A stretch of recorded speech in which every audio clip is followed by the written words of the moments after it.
Hi, geometry. I want to talk to you about the law of cosines. Um, so these are the questions that are due on Friday, and they are not. I would say the law of cosines is not as user friendly as the law of sines is, but it does work in every triangle. So we try to only use the law of cosines when we have to. So anytime you don't have an angle on the side that are opposite it. So there are 8 questions on this sheet. And just like that, the worksheets, the answers are in the middle. So it's a way for us to check to see that we're doing that correctly. So up here at the top again, so we have these formulas, right? It can be used in any triangle, and we want to find the lengths. The law of cosine says that side A squared equals side B squared plus C squared minus, this is 2 times B times C times the cosine of angle A. And then if you want to find an angle, this is just that same equation manipulated. So the cosine of angle A equals side B squared plus side C, right? And this is all over 2 times B times C. So all over. So we'll talk about how we type this in our calculator, that we do the entire numerator divided by, and then in parentheses 2 times. So we'll take a look at that. So we have 2 examples here, and then we'll work one more out. When you're finding the side, so this one says find side A, right? And so we want to find side A. And again, I can't use the law of sines because I don't have an angle and a side that are opposite it. So I'm going to use the law of cosine. So I have this side that I'm trying to find. So we have side A squared equals 4 squared plus 9 squared minus 2 times 4 times 9 times the cosine of 76. Now I know that they kind of worked this out. You can type all of this in your calculator exactly how it looks. So you actually don't need to do each step along the way because this is just the order of operations. So we're going to take a look at typing that information into a calculator. So we're going to take a look at typing that into a calculator.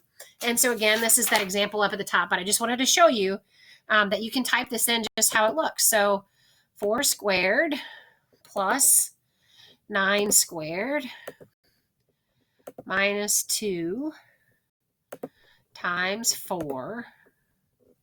This is just the order of operations, right? It's going to do everything in the right order that it's supposed to be in. So you get to type it in exactly how it looks, but those are, right? 2 times 4 times 9 times the cosine of 96. So those are all being multiplied together. And we hit enter. And then this is what side A squared is. And so we're going to take the square root of that. So second calculator, right? And then we all have this like A and S button answer. And so we get the length, and we got 10.4 because we didn't round along the way. So that might, so you want to like pick the answer that's closest to yours in the middle.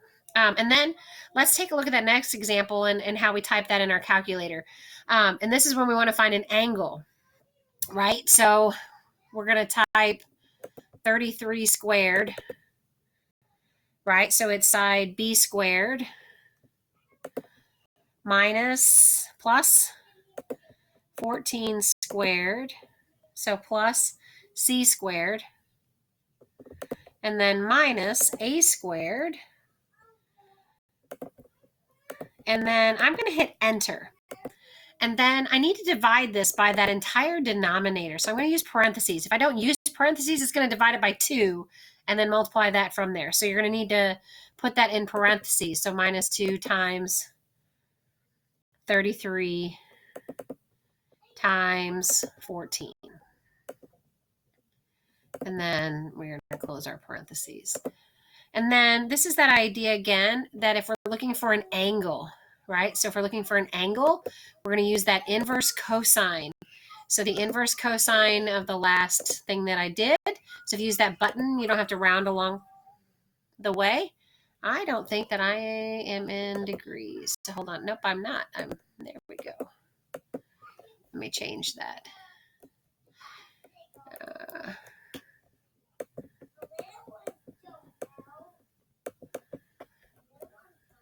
There we go. Sorry about that. Okay. So now let's try Doing that again now that I'm in degrees. So I didn't have to do that whole thing again. So 33 squared. So good thing, right? So make sure your calculator's in degrees. Yours probably has like a D button.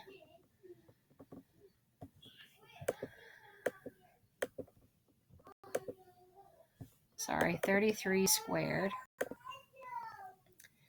plus 14 squared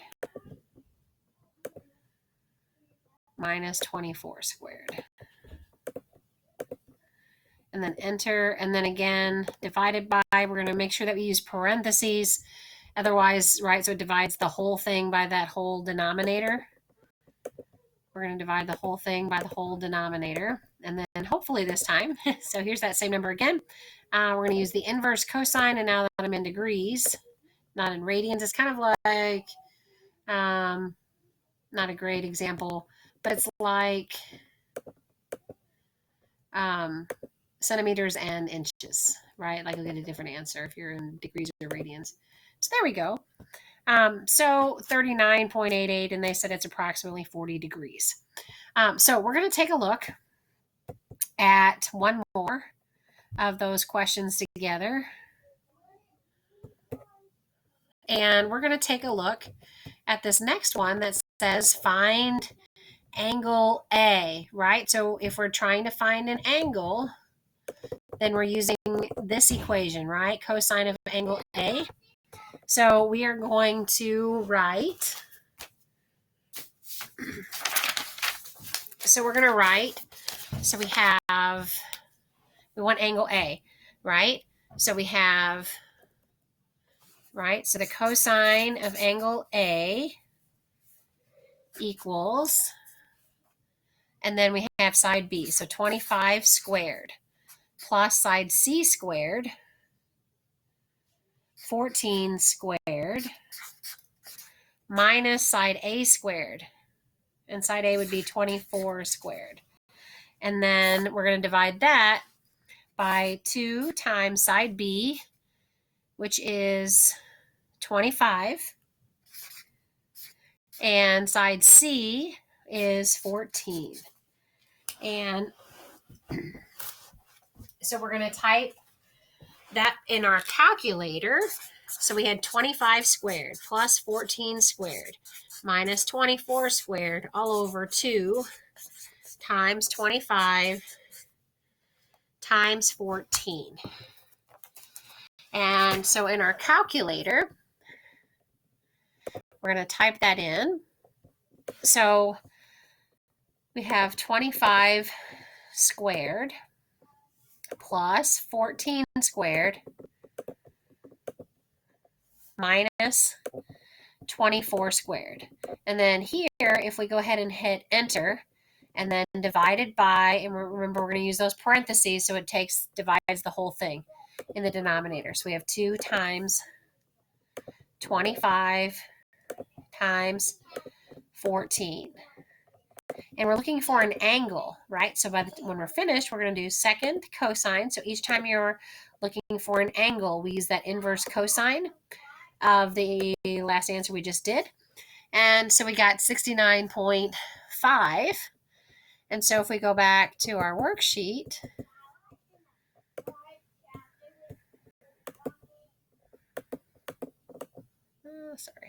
there we go.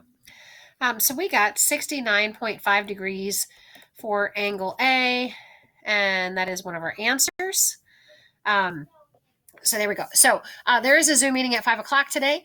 So if you have any questions on either the law of sines or the law of cosines, I'd be happy to answer those for you. And I hope things are going well. And I will talk to you later today. And then you can always email if you have any questions. Take care. Bye-bye.